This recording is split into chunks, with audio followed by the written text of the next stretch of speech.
जय श्री कृष्णा। मार्गशीर्ष माह की श्री कृष्ण जी की कथाओं की श्रृंखला में आज आप सुनिए श्री कृष्ण जी के भक्त राघव की कहानी। राघव एक बहुत ही निर्धन व्यक्ति था। उसके पास 2 समय खाने के लिए भोजन की व्यवस्था करना भी बहुत कठिन काम था।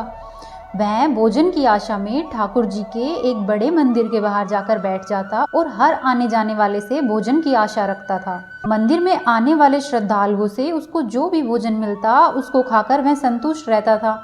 अधिक की उसने कभी भी कामना ही नहीं की। पेट भरने लायक भोजन मिल जाए बस उतने में ही वह संतुष्ट रहता था। वह निर्धन था किंतु हृदय से बहुत ही दयालु था। उसका यही प्रयास रहता था कि यदि किसी को उसकी आवश्यकता है तो वह उसकी सहायता करे। राघव अपनी धुन में ही मस्त रहता था। कभी उसको ज़्यादा भोजन प्राप्त हो जाता तो वह अपनी आवश्यकता के अनुसार भोजन रखकर शेष भोजन अपने ही जैसे किसी निर्धन भूखे व्यक्ति को दे देता था। कई बार ऐसा भी होता था कि उसको पूरे दिन थोड़ा सा भी भोजन खाने के लिए नहीं मिल पाता था। राघव को भूखा ही सोना पड़ता था, किंतु किसी के प्रति उसने अपने मन में कोई मैल नहीं रखा। एक दिन ठाकुर जी के मंदिर में एक बहुत बड़े संत दर्शन करने के लिए पहुँचे। अपने स्वभाव के अनुसार ही राघव ने संत से भी भोजन की अपेक्षा रखी। संत समृद्ध और संपन्न व्यक्ति थे। राघव को देखकर उनको उस पर दया आई। आती भी क्यों ना, संत तो आखिर संत ही होते हैं। उन्होंने करुणावश उसकी सहायता करनी चाहिए, किंतु फिर उनके अंदर का संत जागृत हो उठा। उन्होंने राघव का उद्धार करने के उद्देश्य से मन में सोचा कि यदि मैं इसकी आज सहायता करता हूँ तो उससे इसका क्या भला होगा। ज़्यादा से ज़्यादा आज का भोजन मिल जाएगा, कल यह फिर से भिक्षा मांगेगा। यदि मैं कुछ दिनों के लिए इसके भोजन की व्यवस्था करता हूँ तब भी उतने दिनों तक ही भोजन प्राप्त कर सकेगा, उसके बाद फिर से भिक्षा मांगने लगेगा। ऐसे तो इसका जीवन यूं ही व्यतीत हो जाएगा। इस अभागे के लिए कुछ ऐसा किया जाए जिससे इसका जीवन ही सुधर जाए। ऐसा विचार कर उन्होंने मन ही मन ठाकुर जी का स्मरण किया और राघव को झिड़कते हुए बोले कि अरे क्या भोजन भोजन की रट लगा रखी है, कभी किसी समय भजन में भी ध्यान लगाया है। ठाकुर जी के मंदिर के द्वार पर आकर भी हर किसी से भिक्षा ही मांगता है। अरे भिक्षा मांगनी ही है तो ठाकुर जी से मांग, वही सबके दाता है। जितना प्रयास तू प्रतिदिन भोजन प्राप्त करने के लिए करता है उसका रत्ती भर भी यदि ठाकुर जी को प्राप्त करने के लिए करता तो तेरी है दुर्दशा ना होती। मेरे पास तुझको देने के लिए कुछ नहीं है, तुम्हें जो भी मांगना है अब ठाकुर जी से ही मांगो। इस प्रकार वह संत राघव जी को झिड़क कर वहाँ से चले गए, किंतु संत की यह बात राघव के हृदय को लग गई। उसके मन में ठाकुर जी को प्राप्त करने की लालसा जाग उठी। उसने मन ही मन निश्चय कर लिया कि अब मैं कभी किसी व्यक्ति से भिक्षा नहीं मांगूंगा, जो भी मांगूंगा केवल ठाकुर जी से ही मांगूंगा। वह निर्धन था, फटेहाल था, कई दिनों से उसने स्नान भी नहीं किया था, जिसके कारण उसके वस्त्रों से और शरीर से दुर्गंध आती थी। अपनी इस बुरी स्थिति को देखकर राघव ठाकुर जी के मंदिर में प्रवेश करने का साहस नहीं कर पाया। उसने बाहर से ही ठाकुर जी को मन ही मन प्रणाम किया और उनसे बोला, हे ठाकुर जी, आज से आप ही मेरे दाता है। अब आपके सामने ही मैं अपने हाथ फैलाऊंगा, आप दो या ना दो आपकी इच्छा, किंतु जब तक आप नहीं दोगे मैं किसी से कुछ भी नहीं मांगूंगा। ऐसा कहकर मैं ठाकुर जी को प्रणाम करके उन संत की खोज में निकल पड़े।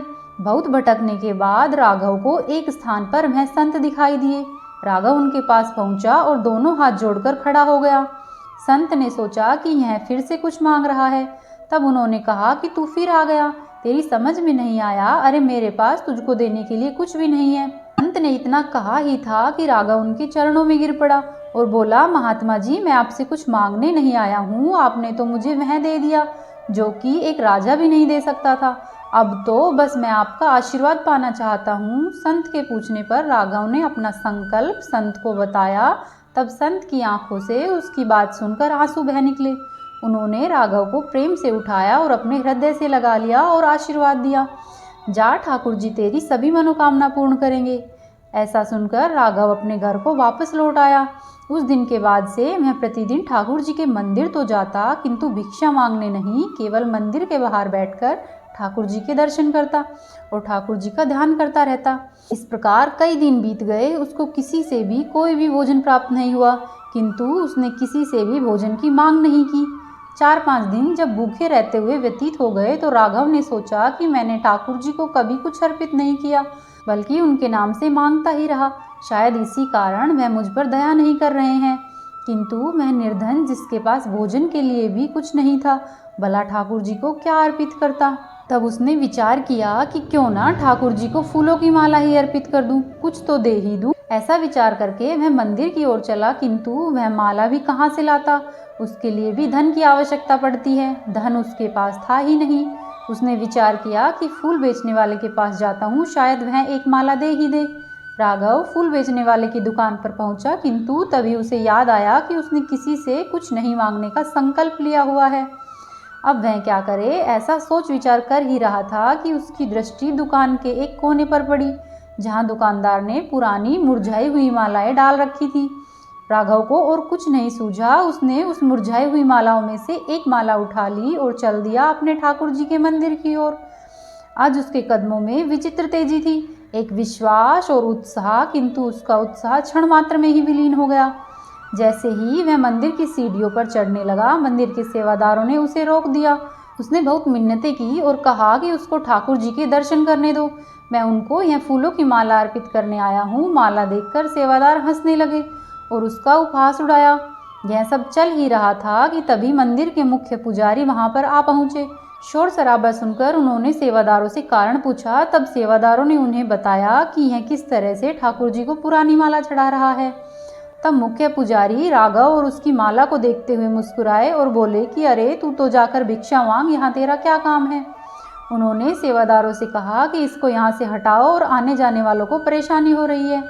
सेवादारों ने उसको वहाँ से चले जाने को कहा। राघव हताश मन से वहाँ से चला गया और माला को उसने वहीं मंदिर की सीढ़ियों पर छोड़ दिया।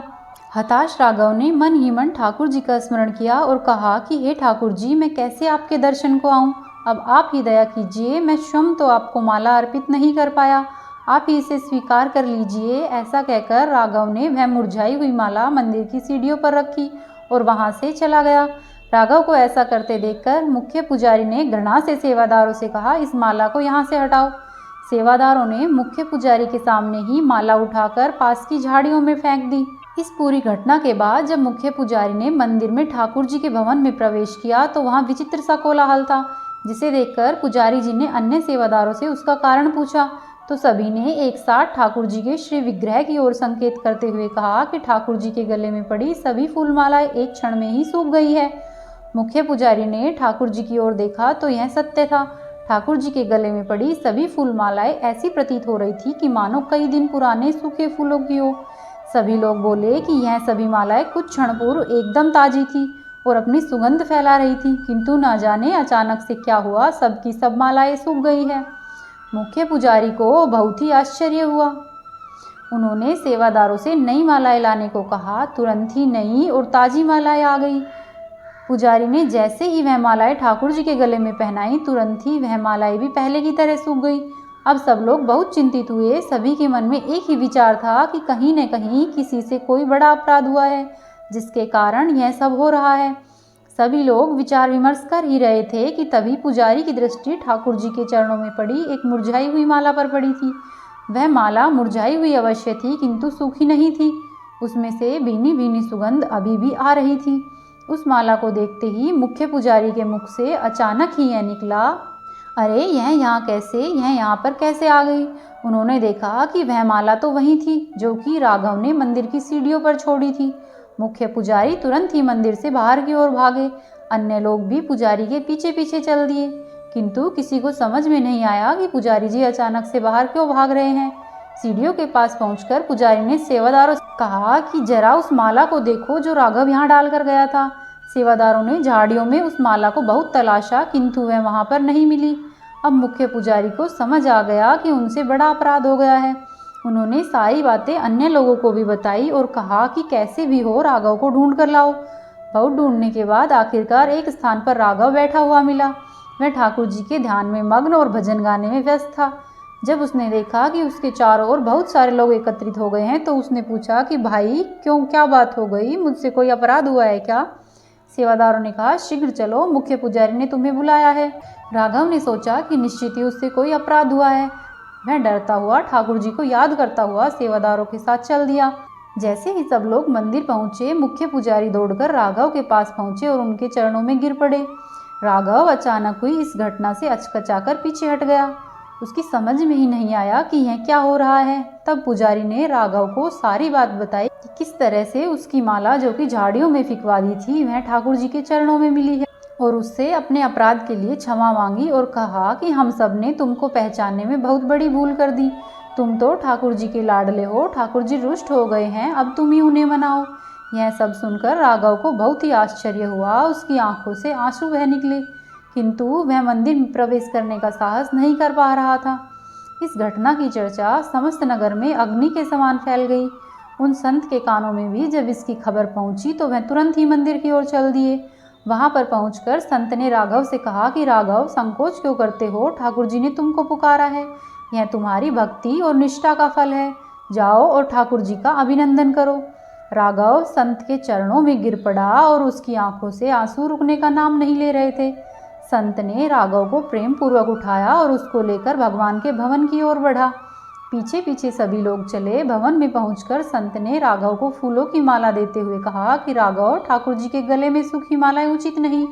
राघव ने कांपते हुए हाथ से माला को पकड़ा और ठाकुर जी के चरणों में अर्पित करते हुए रुंधे गले से बोला, हे ठाकुर जी, मुझ पापी पर आपने इतनी बड़ी कृपा की है। आप दया के सागर है। सत्य है कि आप ही सबके दाता है। आपने मेरी झोली में वह भिक्षा डाल दी जिसकी मैंने सपने में भी कल्पना नहीं की थी। हे दयानिधि, मैं पापी इस योग्य नहीं कि आपके गले में माला अर्पित कर सकूं। मुझको तो अपने चरणों में ही रहने दो और इस माला को स्वीकार कीजिए। राघव के माला अर्पित करने के बाद सभी ने ठाकुर जी को माला अर्पित की, किंतु कोई भी माला नहीं मुरझाई। संपूर्ण भवन में फूलों की भीनी भीनी सुगंध भर उठी। अब राघव उन संत के चरणों को पकड़कर बोला, हे महात्मा, आपने मेरे जीवन को नया आधार दिया है। आपने मुझ पर बहुत ही कृपा की है। मैं जीवन भर आपका ऋणी रहूंगा। अब यह जीवन आपका है, मुझको भी अपने साथ ले लीजिए। मैं आपकी सेवा करूंगा और ठाकुर जी का भजन करूंगा। बस यही अब मेरे जीवन का उद्देश्य है। संत ने प्रेम से राघव को उठाया और उसे अपने गले से लगाया और बोले कि राघव, तुम ठाकुर जी के सच्चे भक्त हो, मैं तुमको इनकार नहीं कर सकता। उसके बाद राघव संत के साथ रहने लगे और मंदिर में ठाकुर जी की सेवा का कार्य भी राघव को सौंप दिया। अब उसको भिक्षा मांगने की कोई आवश्यकता नहीं थी। ठाकुर जी ने उसको इतना दिया कि वह स्वयं भी दूसरे भूखों का पेट भरने लगा। राघव अब संत राघव बन चुका था। वह अब अपना जीवन श्री कृष्ण के चरणों में समर्पित करता है और साथ ही श्री कृष्ण के भजन कर एवं दूसरों की मदद कर अपना जीवन यापन करने लगा। प्रेम से बोलिए राधे राधे। यदि आपको आज की कहानी अच्छी लगी तो हमारी वीडियो को लाइक कीजिए, चैनल को सब्सक्राइब कीजिए और अपने दोस्तों के साथ शेयर कीजिए। राधे राधे।